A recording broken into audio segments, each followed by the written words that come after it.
Today we're exploring one of the most influential landowning families of the 19th century. In Southern California, much of the land we see today used to be part of large ranches owned by a well-known family. That family is the Bixbys. Welcome to the second episode of the History of Cities with Mo. I'm Moises Palomo, a SoCal realtor, and today we're going to be talking about the Bixby family. Long Beach and other cities was part of a massive land holding tied to the Bixbys, a family's influence who quietly shaped much of Southern California's early development. Let's get started.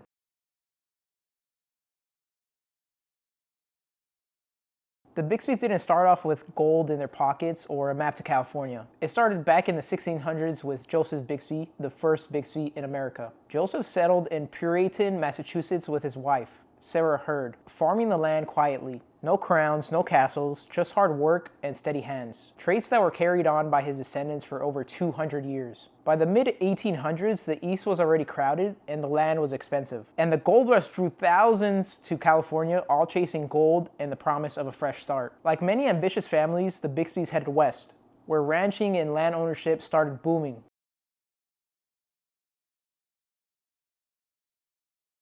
Now, who were the individual Bixbys who really shaped California cities? It began with brothers Thomas and Benjamin Flint, along with their cousin Llewellyn Bixby, who founded Flint, Bixby & Co. This company ended up purchasing Los Cerritos in 1866 for $20,000 from the Temple family, heirs of merchant John Temple, who had acquired the rancho from the Nieto family, original grantees under Spanish and Mexican ruling. This gave the Bixbys their first foothold in Southern California. Llewellyn Bixby made his home at Rancho Los Cerritos, which was built by the indigenous laborers in 1844 for John Temple. The adobe house became both a residence and the Bixby's family's headquarters. In 1866, the company selected Llewellyn's brother, Jotham Bixby, to manage their southern ranch. As a manager of Los Cerritos, he managed around 27,000 acres of land. Jotham oversaw daily operations from cattle grazing across vast ranch lands to hides being collected, prepared, and traded as valuable raw material. Tallow was rendered and used for candles, soap, and early industry, a system where the Bixby's land generated them income, and the income was used to acquire more land. And then there was John William Bixby, his two partners, who purchased Ranch Los Alamitos for $125,000 in 1881. The land covered over 28,000 acres, becoming one of the major Bixby family holdings in Southern California. John William Bixby managed the property as part of the broader ranching and agricultural system tied to their land investments in the region. At Rancho Los Alamitos, the land was primarily used for large-scale livestock operations, including cattle and sheep grazing. Crop production was also maintained, focusing on staple agricultural goods that supported both local consumption and regional trade. Water access and agricultural systems were developed and maintained to sustain cultivation across the dry portions of the rancho. As the Bixby network continued to expand across California, it didn't just stop with one rancho, it gradually reached into surrounding land holdings, including Rancho San Josito. It began in 1839 when Rancho San Josito was granted to Jose Castro, a former governor of Baja California, by Governor Juan Alvarado. By 1850, Castro sold the land to Don Francisco Perez Pacheco. Then in 1855, the rancho was purchased by the firm of Flint, Bixby & Co., along with William Wells Hollister. This marked another expansion of the Bixby's affiliated land holdings in Southern California. Rancho San Josito covered approximately 34,000 acres, making it a significant agricultural property at the time. The land was primarily used for large-scale sheep ranching, with 20,000 sheep raised across its open range. These operations produced nearly hundreds of thousands of pounds of wool annually, supporting both local markets and the growing demand of the textile industry. As their land holdings continued to grow, a significant portion of what is now Rancho Palos Verdes became part of Jotham Bixby's land holdings, connecting it to Rancho Los Cerritos. This began in 1882 when the Rancho Palos Verdes land grant, owned by the Sepulveda family, was officially partitioned. From this division, the largest share of over 16,000 acres went to Jotham Bixby. Under the Bixby family, the land was used for ranching operations, including cattle and horse racing across its wide coastal range. Portions of the land were also leased out, creating an additional source of income for the property. By 1894, Jotham's son, George Bixby, appointed Harry Phillips Sr.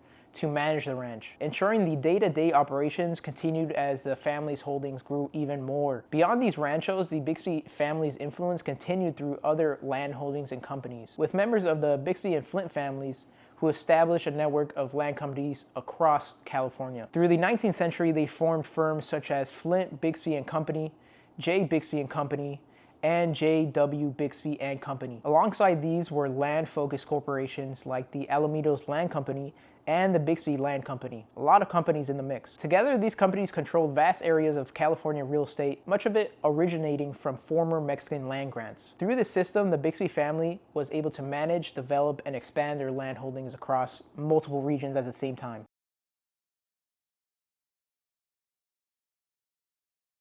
And for the Bixbys, marriage also played a big role in how they expanded their land holdings. Jotham Bixby married Margaret Winslow Hathaway on December 5th, 1862. Llewellyn Bixby married Sarah Hathaway in 1859, and he later married her sister, Mary, in the years following 1859. John William Bixby married Susan Patterson Hathaway on October 4th, 1873. A lot of Hathaways in the mix, right? It almost sounds like the Bixbys were really into the Hathaway sisters, jumping from one sister to another. However, behind this pattern was something more strategic. Together, these families helped build the lasting reputation of the Bixby name. So what did these partnerships actually help create? Together, the Bixbys and the Hathaways built a powerful network rooted in land, livestock, agriculture, and real estate. So in the end, those marriages were about more than family ties. They brought together capital, land, labor, trust, helping turn ranches into fortunes.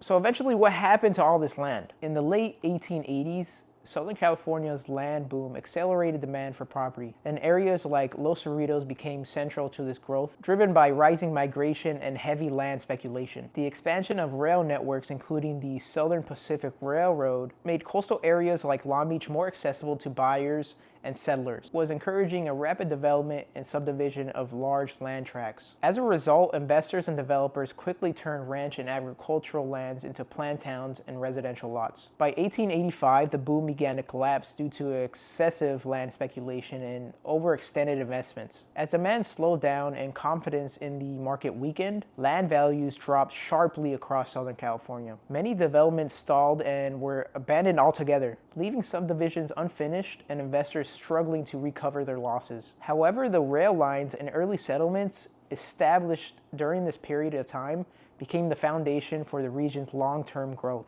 In the early 1900s, real estate developers, land companies, and railroad investors stepped in to revive the stalled growth. In areas like Long Beach and surrounding former ranch lands, including Rancho Los Cerritos and Rancho Los Alamitos, large tracts of lands were purchased and resold. Companies such as the Bixby Land Company, Alamitos Land Company, and other real estate investment groups based in Los Angeles worked alongside the expansion of railroad systems in the region. The development of the Pacific Electric Railway, led by Henry E. Huntington, helped connect coastal areas like Long Beach to Los Angeles, making these former ranch lands far more accessible. Over time, this expansion didn't just shape Long Beach, but it also influenced nearby developing areas that would later become part of Signal Hill, Lakewood, Bellflower, and Paramount, as the region gradually transformed from open ranchland into a connected urban landscape. Rancho Los Alamitos followed a much slower transformation.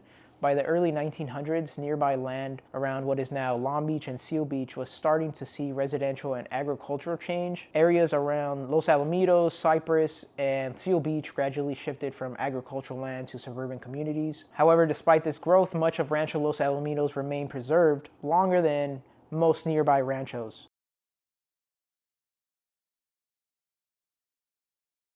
Continued to retain much of its original land and historic character even as the surrounding areas developed. One piece of land would transform both the family's legacy and the region in a completely different way. This was Signal Hill, a once quiet Bixby ranch land. In the late 1910s and early 1920s, oil companies were already expanding across Southern California after major discoveries in nearby areas like Wilmington oil field. Geologists believe the same underground rock formations likely expanded into nearby hills owned by the Bixby family. Almost overnight, fields that had once supported cattle and sheep became some of the richest oil-producing lands per acre in the world. Drilling rigs sprung up across Signal Hill, pumping black gold from beneath the ground. Fortunes were made quickly, enriching the Bixby family and altering the economic future of Signal Hill. Leasing land to oil companies and collecting royalties meant money flowed in rapidly, often with little direct labor compared to ranching. This shift allowed the company to expand investments and support urban developments. The discovery of oil didn't just bring in wealth, it accelerated development at a massive scale. The sudden influx of workers and businesses and infrastructure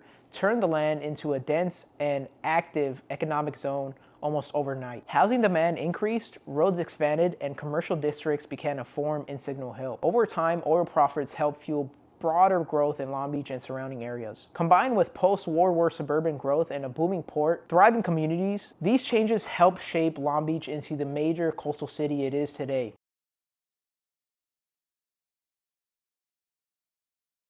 By the 1950s, the transformation of the old ranch lands were nearly complete. What once was vast ranchos like Rancho Los Cerritos, Rancho Los Alamitos, and surrounding Bixby holdings had now been fully absorbed into rapidly growing suburban cities. After World War II, a massive housing demand reshaped Southern California.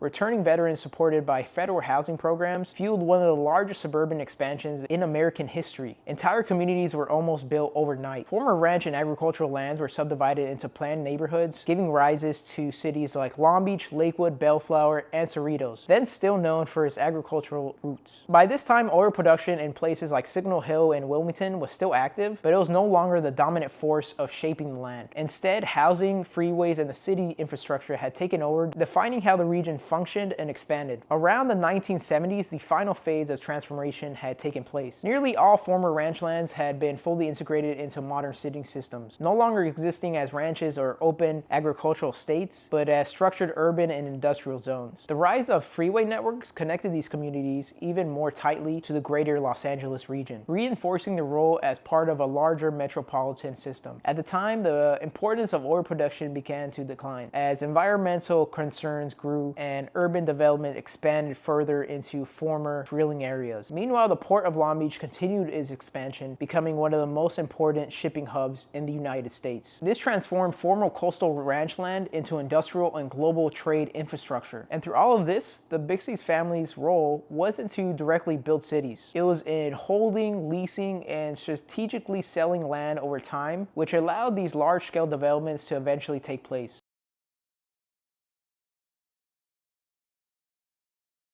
Even though the Bixbys no longer own vast ranches, their name still marks the map of Southern California. From streets to whole districts, their legacy still lives through the places built on their land. In Long Beach, Bixby Knolls is one of the city's best-known neighborhoods. It's known for its tree-lined streets and established homes. Nearby communities like the Bixby Village also sit on land once owned by the family, and it's a reminder of how widely the Bixby ranches once spread. In real estate, the name still carries a lot of weight. Listings that say located in Bixby Knolls or on former Bixby ranch land quietly signal history. The Bixby name also continues through living descendants. Today, the family is far less visible, but still tied to the region's history. One well-known figure was Sarah Bixby Smith, Jotham's daughter, whose memoirs documented early ranch life. Some family members still support local history groups, including the preservation efforts at Rancho Los Cerritos, which you could visit today. Walking through it today feels like less of a historic site and more like stepping into a preserved piece of daily life from the ranching era. Beyond the ranchos, traces of the Bixby family can still be found in residential areas, especially in neighborhoods like Bixby Knolls. And while much of their private estate land was redeveloped over time, a few homes connected to the Bixby family still stand today. The Bixby Ranch House, also known as George H. Bixby House, still stands at 11 Lalinda Drive in Bixby Knolls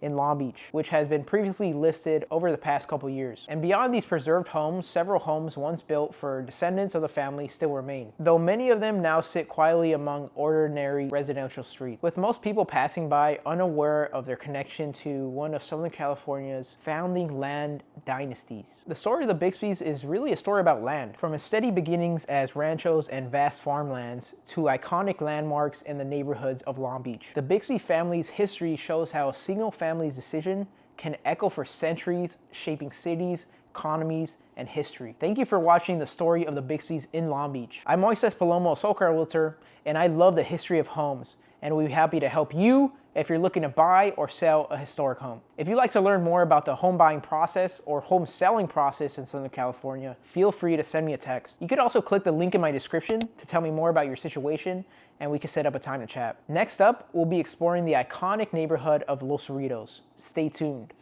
Boom!